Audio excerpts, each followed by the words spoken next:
Hi gang, Rob here. It is the afternoon of October 2013, and boy, this is a video I've been wanting to make for a long time. Let's look at what we have.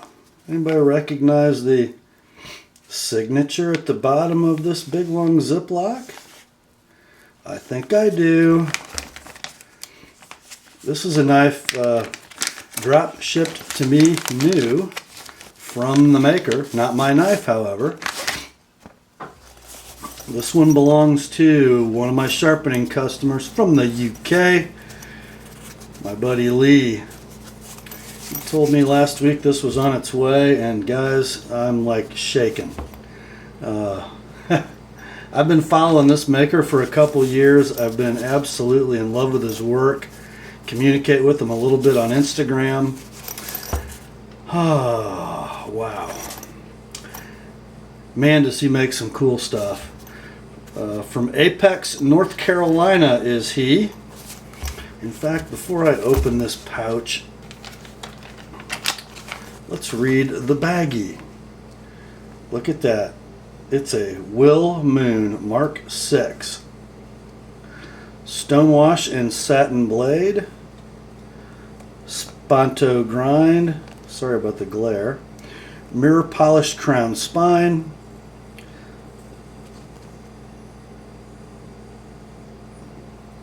Stonewashed and hand chamfered frame.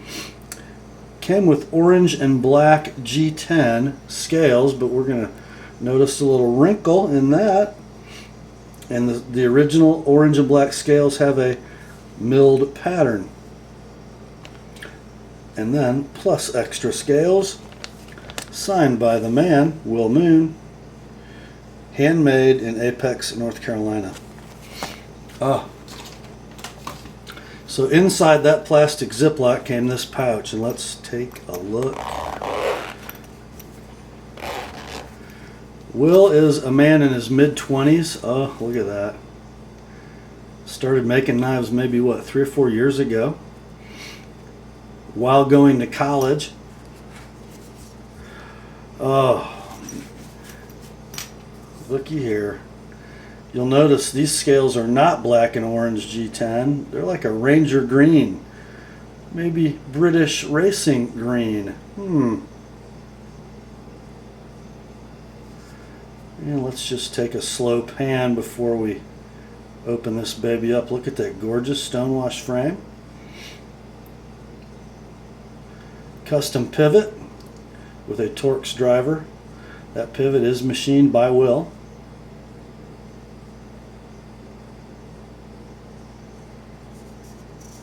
Medium traction G10. Torx body screws.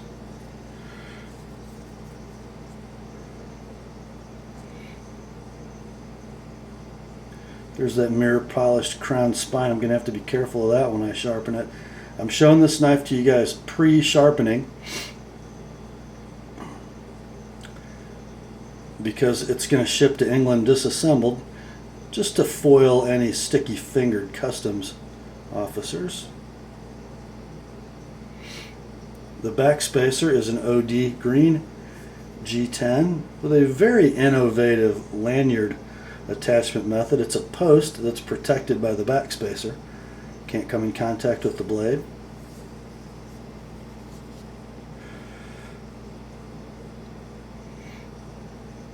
Stonewash continues on the frame. Look at this very interesting characteristic. This is not a perspective issue.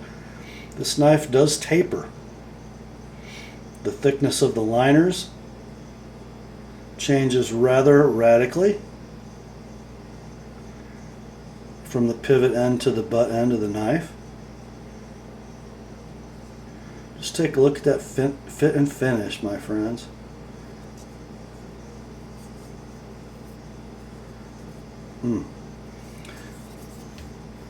And if you guys have been paying attention at all on YouTube over the last couple of years, this won't surprise you. Flipping action's amazing. Blade nearly a free dropper. Actually is as free as I would want it to be, because with finger off lock bar, the blade stays put, but all it takes is a little jiggle to close it.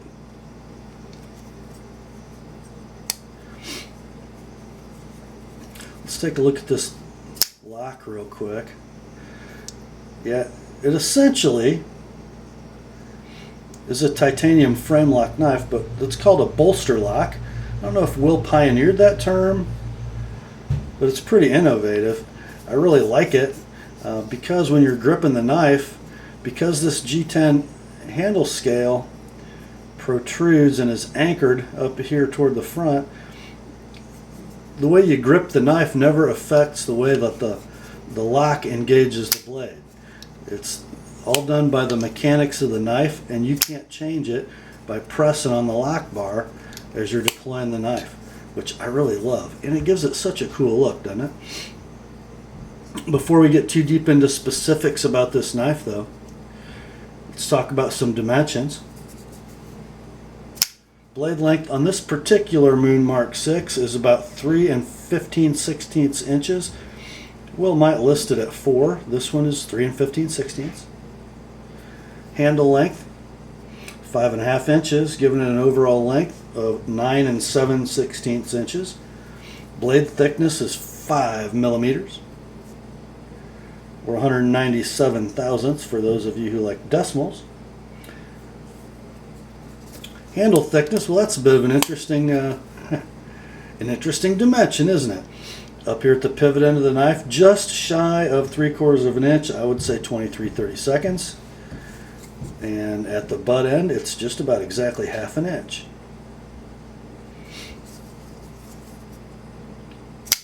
This blade is very neatly finished. On the hollow ground portion of the main cutting area and the flat ground, or almost convex ground, could be either, tip portion or the spanto portion of the blade, there is grinder satin with a stone wash over it, and then Will comes in and then does a hand rubbed satin on these flats, and that's where he signs the knife. There's a good shot of his signature. Just beautifully done. This is here's an area of the MK6 that Will and I've had just a little bit of discussion about. Notice he's got a pretty swoopy plunge grind. Takes a long time between where the plunge grind starts and where it ends. And his forward finger choil, on this particular knife, it comes almost exactly to the end of the plunge grind. So we do have good cutting edge all the way to the back. It'll be probably a little better when I get done with it. So if you want to grip the knife up here, you need to be a little careful of the back of that cutting edge. The finger choil is not real generous. I'm going to have to do this whole video pretty much right-handed, and I'll show you why. Not supposed to be a left-handed knife, but it's kind of awkward to disengage that lock with the left hand. There's just not a lot of room there to sort of cross over and pull with the left thumb. I could get good at it with some practice, but right-handed it's just absolute butter.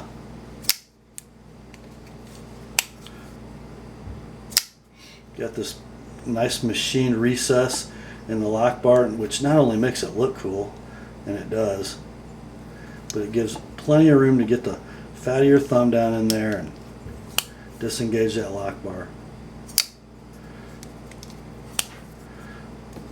Watch this. I'm going to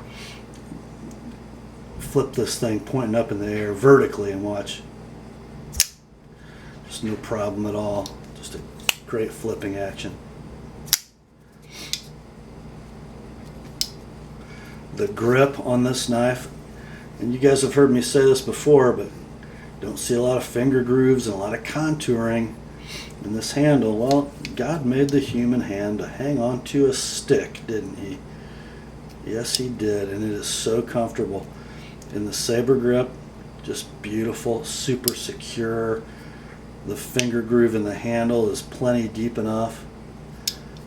The jimping on the thumb ramp is perfect. You know, it's not super coarse like some overbuilt tactical knives are. It's sharp enough to grab finger skin, but it's not abusive at all to your thumb.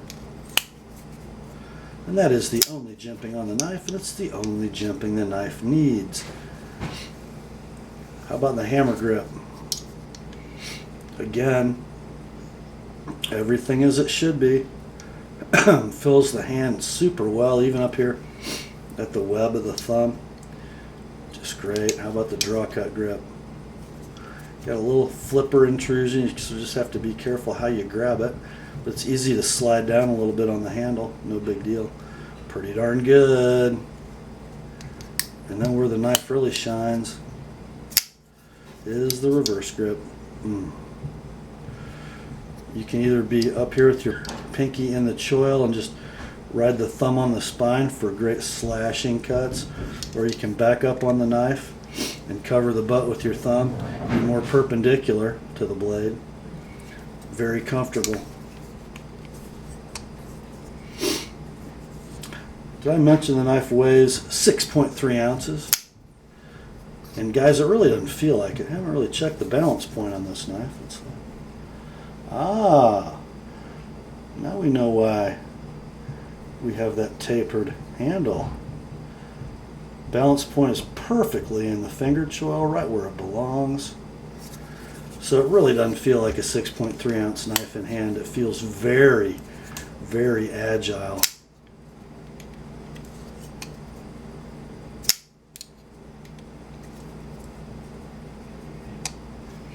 Just love it. Oh. Let's talk about the materials. Of course, this frame is 6AL4V titanium. We talked about the handle scales. I didn't show you the original set though, did I? Here they are. The show side scale has some nice machining. It's these little craters have excellent texture, and the lock side scale is smooth. I love how he revealed some of the orange underneath that black layer. Can you see? Oh yeah, there you go. Just very cool. And then a bright orange backspacer. Kind of neat interchangeability, I think. The blade material. Here's a cool story. This knife is CPM 154. Which I think is a steel Will was happy to come upon in his knife making career, because I read some of his forum posts as he was trying to develop mirror polished finishes on some of his knife blades using S30V. He found it very difficult. It is a difficult steel to polish. One of the reasons Chris Reeve Knives, in conjunction with Crucible Industries, developed S35VN was that it's easier to apply a finish, whether it be a very fine satin or a polished finish on S35VN than it is on S30V. Will kind of jumped ship altogether and went with Crucible's CPM 154, which the chemistry of 154CM, or its powdered metal derivative, CPM 154, make it really take a polish well. And that's evidenced in the spine. Let's see if we can get you guys a good shot of that. Takes a nice polish. Even the hand rubbed satin, just so beautiful. Now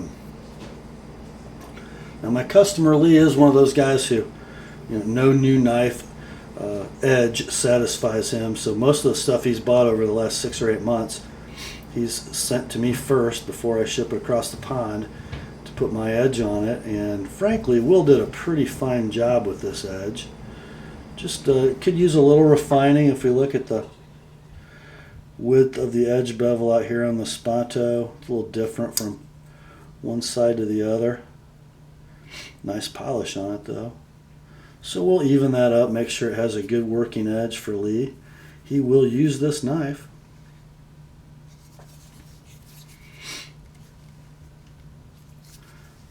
One thing I kind of wished Will would do, He does love the hollow grind back here in the slicing portion of the blade. And he leaves a pretty wide flat. You know, that wide flat and this sort of big long plunge grind are aesthetically not my favorite things in a knife, but Will likes the big flat, and the reason he likes it is for guys who sharpen knives. They have given him lots of feedback saying they like that. It makes it easy to precisely sharpen on a fixtured sharpening piece of equipment like a Wicked Edge or an Edge Pro. We're going to see how it does. It looks like it should lend itself rather well to my Edge Pro. You know, I'd kind of like to see a bit tighter plunge grind, a little more generous finger choil, a little less flat. He has gotten the base of the cutting edge right, though, as he's developed his skills. The Mark 6, which this is, not his first offering. I think the Mark 12 was first. It was more expensive and more handmade before he had a real well ironed out process. They were more expensive than the Mark 6. The Mark 6 is run, I guess between $600 and $800, depending on what kind of blade grinds and finishes and materials you end up going with. But for this level of precision in a custom knife made one at a time, I think the price point is super attractive.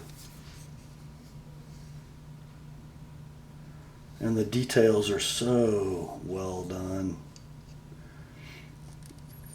You know, I kind of, whether it's fair or unfair, I've kind of, as I've followed both careers, I've compared Will Moon a lot to Jason Brous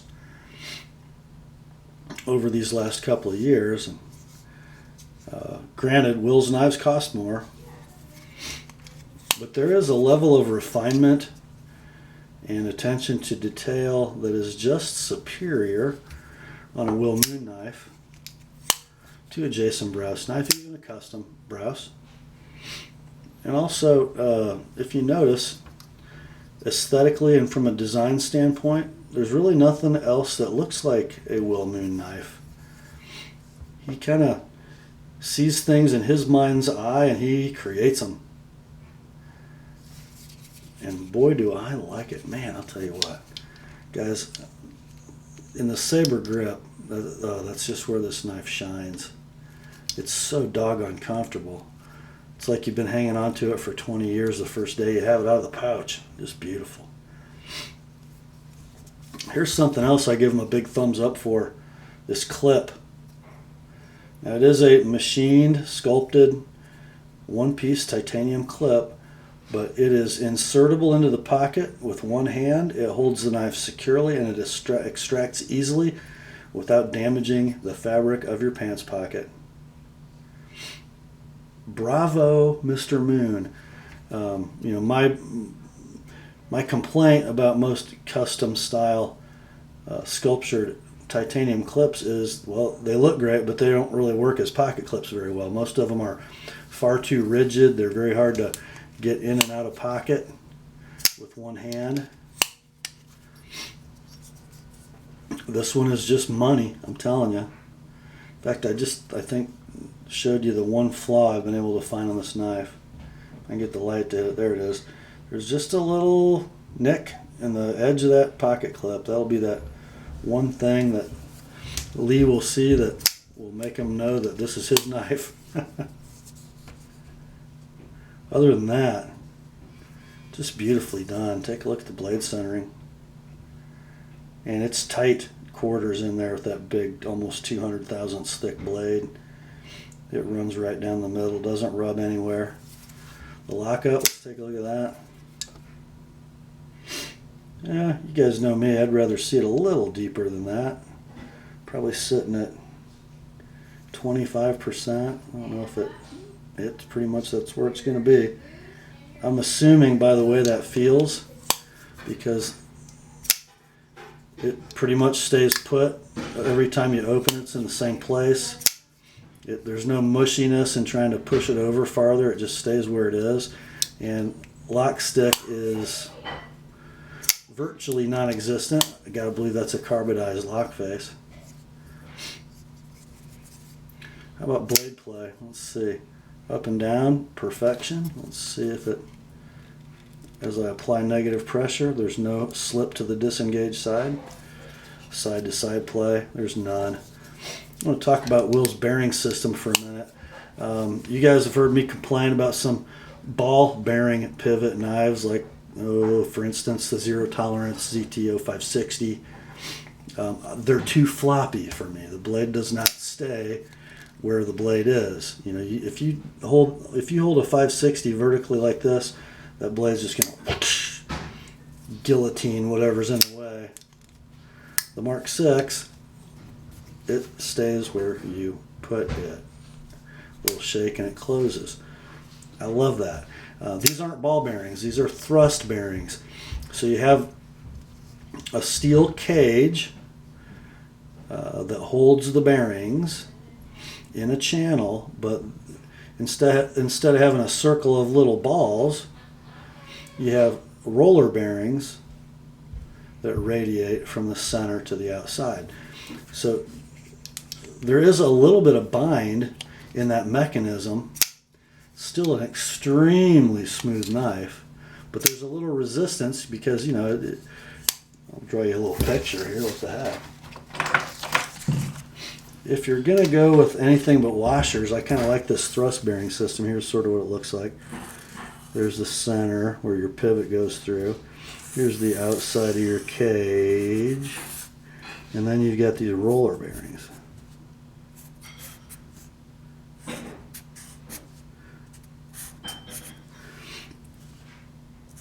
That's beautiful artwork in it.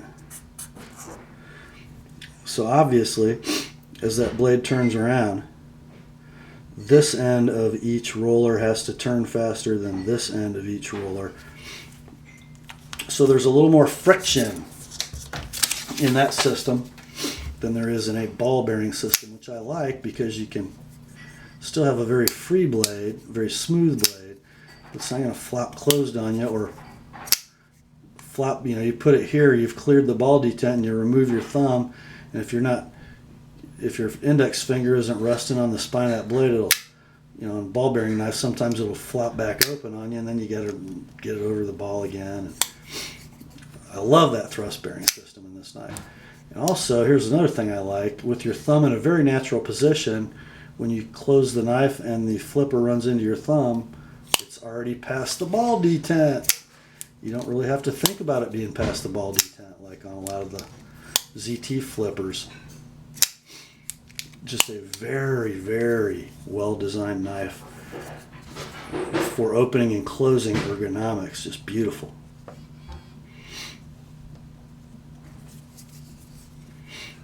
Makes me want to order a left-handed Mark 6, guys. Just thought you'd like to see this while I have it in my custody. What a beauty. Great job, Mr. Moon.